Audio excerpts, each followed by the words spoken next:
IT job కోసం try చేస్తున్నారా? Coding tutor లో ట్రైనింగ్ తో పాటు స్టైఫండ్ అండ్ 100% జాబ్ గ్యారంటీ. నమస్తే, నేను Keshav. Welcome to Suman TV. హైదరాబాద్లో హైడ్రా ఆధ్వర్యంలో జరుగుతున్నటువంటి కూల్చివేతలు రాష్ట్ర వ్యాప్తంగానే కాదు, తెలుగు రాష్ట్రాల్లో చర్చనీయాంశం అవుతున్నాయి.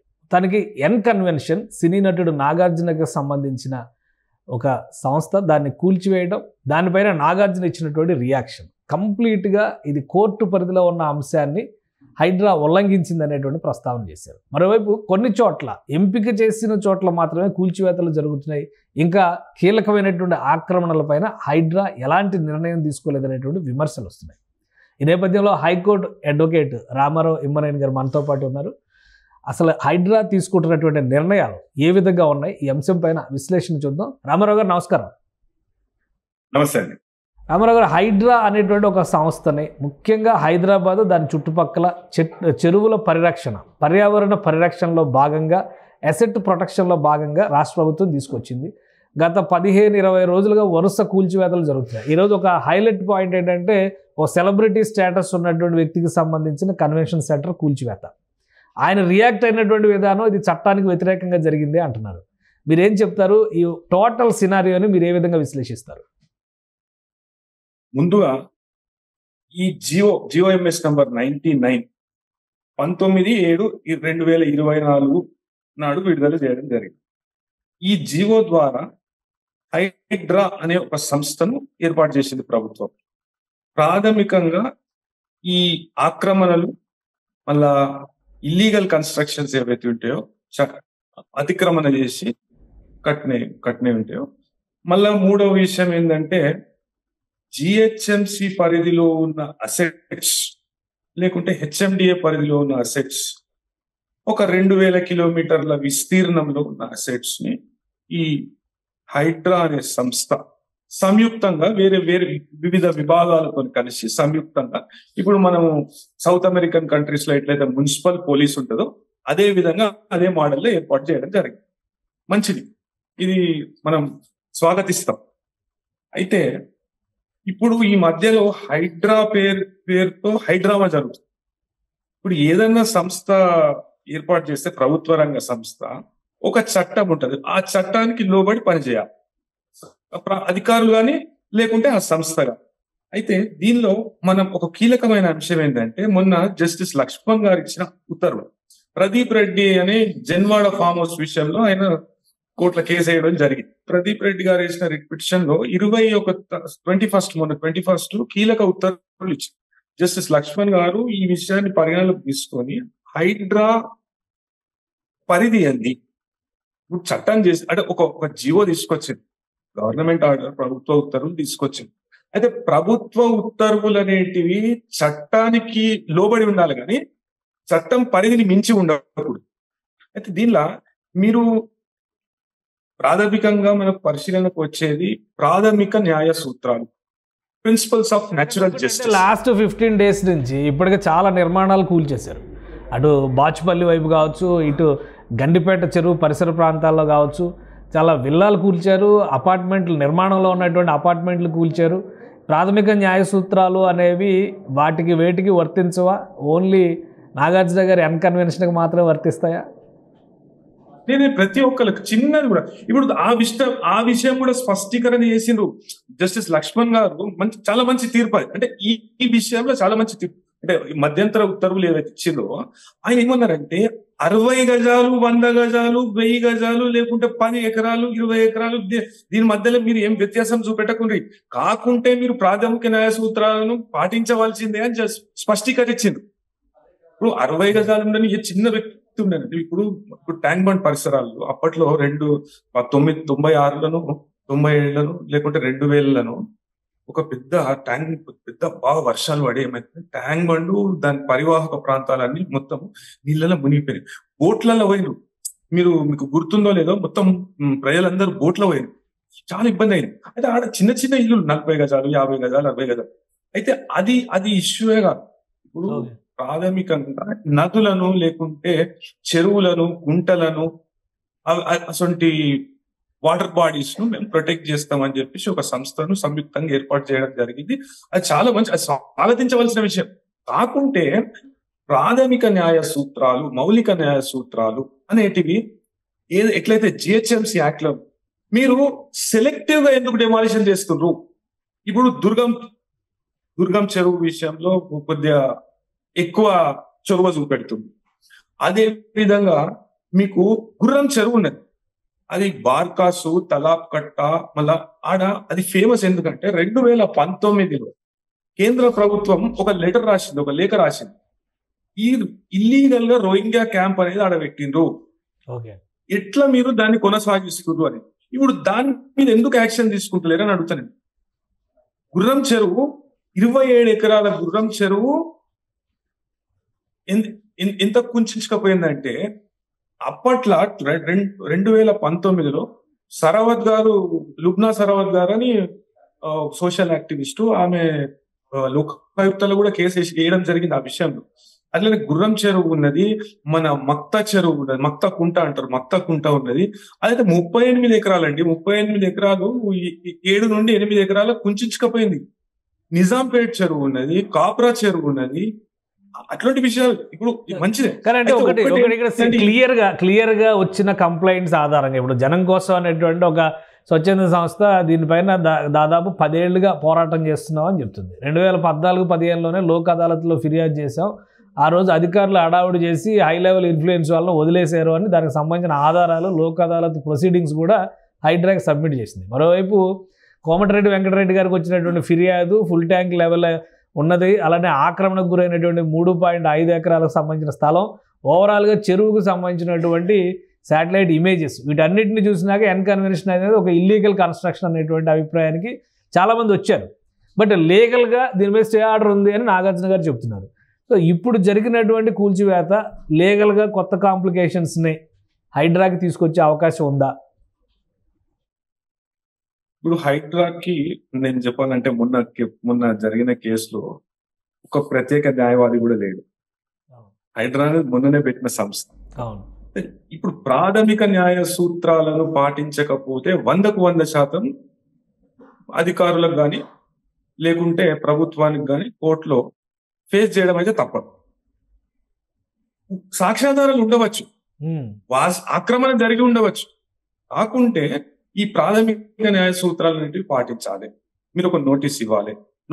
ఇప్పుడు కొన్ని విషయాలలో హైడ్రా అనే సంస్థ ఏం చెప్తుందంటే అప్పట్లో ఆర్డర్లు ఉన్నా కానీ మా సంస్థకు అవి పనియవు, ఎందుకంటే ఇప్పుడు అట్లా రెట్రాస్పెక్టివ్ ఆపరేషన్ ఎట్లా ఉంటుంది చెప్పండి.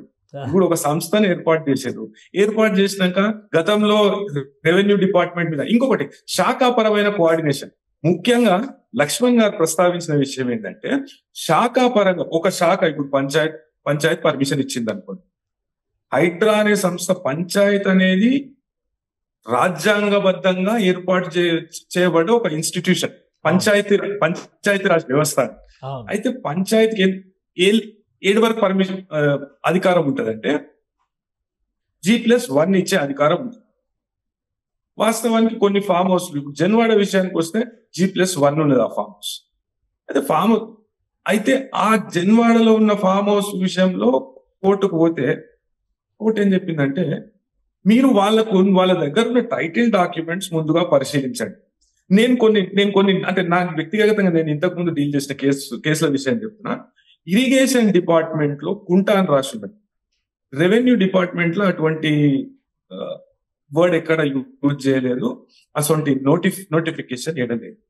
అయితే రెవెన్యూ వాళ్ళు తర్వాత హెచ్ఎండిఏ వాళ్ళు పర్మిషన్లు ఇచ్చినాక ఇరిగేషన్ డిపార్ట్మెంట్ వాళ్ళు వచ్చి వీళ్ళని ఇబ్బంది పెట్టే తరుణంలో అదే మళ్ళీ అదే తహసీల్దార్ అదే ఎంఆర్ఓ వచ్చి వీళ్ళకి నోటీసులు ఇస్తారు. కోర్టును మేము ఆశ్రయించాం.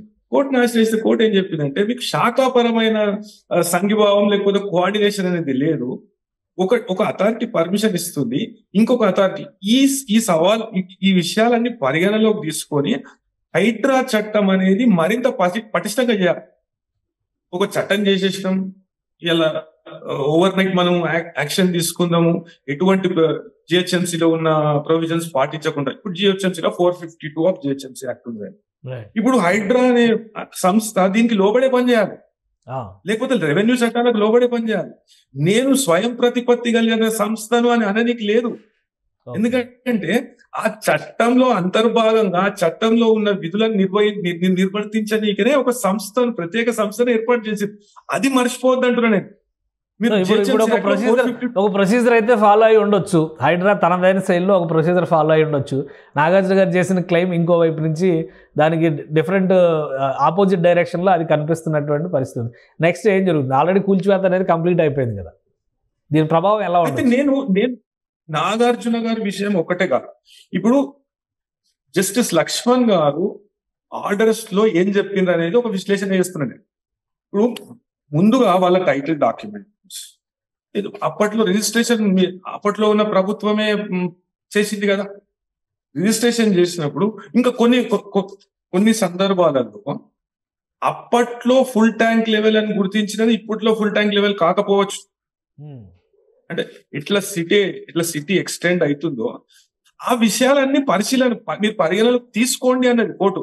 మీరు అక్రమ నిర్మాణాలని కూల్చొద్దు, అక్రమ నిర్మాణాల జోలికి పోవద్దని కోర్టు అనలేదు.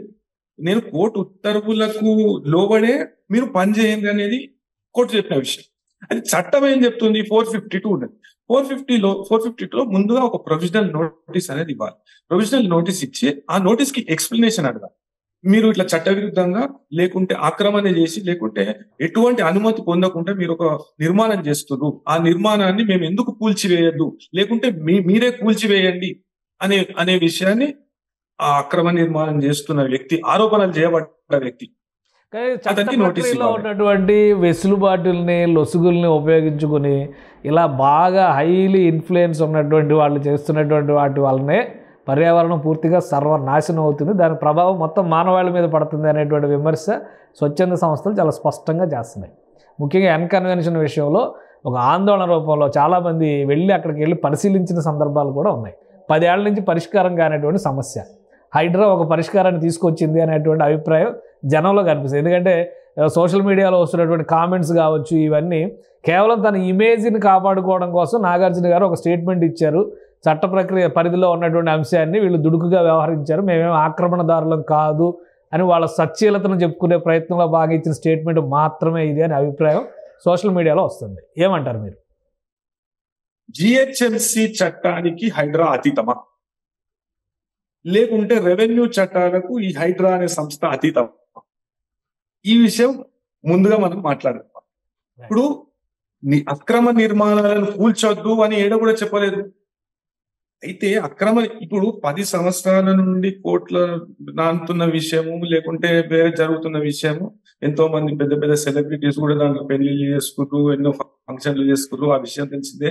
అప్పట్లో దాంట్లో లోకాయుక్త కూడా తీసుకుపోవడం జరిగింది. నేను ఇదే సరావత్ గారు ఈ ఒక్క విషయం కాదు, గుడ్నా సరావత్ గారు ఎన్నో లేక్స్ ఇంక్లూడింగ్ మూసి ఇవి ఆక్రమణలకు గురవుతున్నాయి, కంటామినేషన్ అవుతుంది, మేజర్ ప్రాబ్లం. ఇప్పుడు దుర్గం చెరువులో చేపలు మొత్తం చచ్చిపోయి తేలుతుంటే మన ఉన్నత న్యాయస్థానం దాన్ని సూమోటో పబ్లిక్ ఇంట్రెస్ట్ లిటిగేషన్ గా తీసుకున్నది, అందరికి ఆదేశాలు ఇచ్చింది. అయితే కోర్ట్స్ ఏమి నిర్లక్ష్య ధోరణి లేకుంటే స్టేలు ఇవ్వడం, మీరు ఎందుకు ఇంత అత్యుత్సాహం ప్రదర్శిస్తుండ్రు? ఇప్పుడు నాగార్జున గారి విషయంలో కాదు, అప్పీల్ చేస్తే దీన్ని కన్సిడర్ చేసే అవకాశం ఉంటుందా కోర్టు? అది ఆ కూల్చివేత సహజ న్యాయ సూత్రాలకు విరుద్ధంగా ఉందంటే 100% కోర్టు దీన్ని పరిగణలోకి తీసుకునే అవకాశం ఉంటుంది. అయితే ఇప్పుడు ఒక సెలబ్రిటీది కూల్చినప్పుడే ఈ విషయాలన్నీ చర్చకు వస్తాయి. అయితే ఈ విషయాలు ఇంతకు ముందు నేను మొదటిసారిగా మానవ హక్కుల కమిషన్ ని ఆశ్రయించిన గతంలో 2020లో బాగా వర్షాలు పడి సికింద్రాబాద్ లో మా ఇంటికాడ ఒక నాలలో ఒక పిల్ల మునిగిపోతే మానవ హక్కుల కమిషన్ ఆశ్రయించడం జరిగింది. మానవ హక్కుల కమిషన్ ఆదేశాల మేరకు వీళ్ళకి కాంపెన్సేషన్ ఇవ్వడం జరిగింది. అది మొత్తం సిట్టింగ్ అంతా చేయించారు. అంటే మనం మాన్సూన్ వచ్చినప్పుడే రెస్పాండ్ అవుతున్నాం. ఒకటి ప్రభుత్వం కూడా మాన్సూన్ వచ్చి ఇప్పుడు ఇది ఓవర్ రియాక్షన్ ఉండాలి, స్పందన ఉండాలి, కానీ ఓవర్ రియాక్షన్ చట్టాలకు అతీతంగా ప్రవర్తించదు అనేది నేను రైట్. థ్యాంక్ యూ రామారావు గారు, మీ అభిప్రాయాన్ని తెలియజేసినందుకు. ఇది హైడ్రా వ్యవహరిస్తున్నటువంటి తీరు సహజ న్యాయ సూత్రాలకి, ముఖ్యంగా ప్రాథమిక న్యాయ సూత్రాలకి అతీతంగా ఉండకూడదు అనేది రామారావు గారు చేసినటువంటి వాదన. నాగార్జున గారు ఇచ్చినటువంటి స్టేట్మెంట్ ప్రకారం చూస్తే ఒకవేళ ఆయనకి సమాచారం ఇవ్వకుండా కనుక ఇదంతా జరిగి ప్రక్రియని ఫాలో అవ్వకుండా ఉంటే కనుక హైడ్రా ఇబ్బందులు ఎదుర్కొనేటువంటి అవకాశం ఉంటుంది. అయితే చాలామంది పర్యావరణవేత్తలు చెప్తున్నటువంటి మాట ప్రకారం చూస్తే కనుక దశాబ్ద కాలంగా ఇది చెరబట్టినటువంటి చెరువు స్థలంగా చెప్తున్నారు. సో ఈ నేపథ్యంలో హైడ్రా తీసుకున్నటువంటి చర్య ఖచ్చితంగా పర్యావరణానికి మేలు చేసే చర్య అనేటువంటి విశ్లేషణ కూడా కనిపిస్తుంది. ఇక కోర్టు పరిధిలోకి ఈ కేసుని కనుక నాగార్జున తీసుకెళ్తే ఎటువంటి రియాక్షన్ వస్తుందో వేచి చూడాలి. ఇది special discussion. Keep watching. Suman టీవీలో మీ పర్సనల్ అండ్ బిజినెస్ ప్రమోషన్స్ కోసం కింది నెంబర్కి కాంటాక్ట్ చేయండి.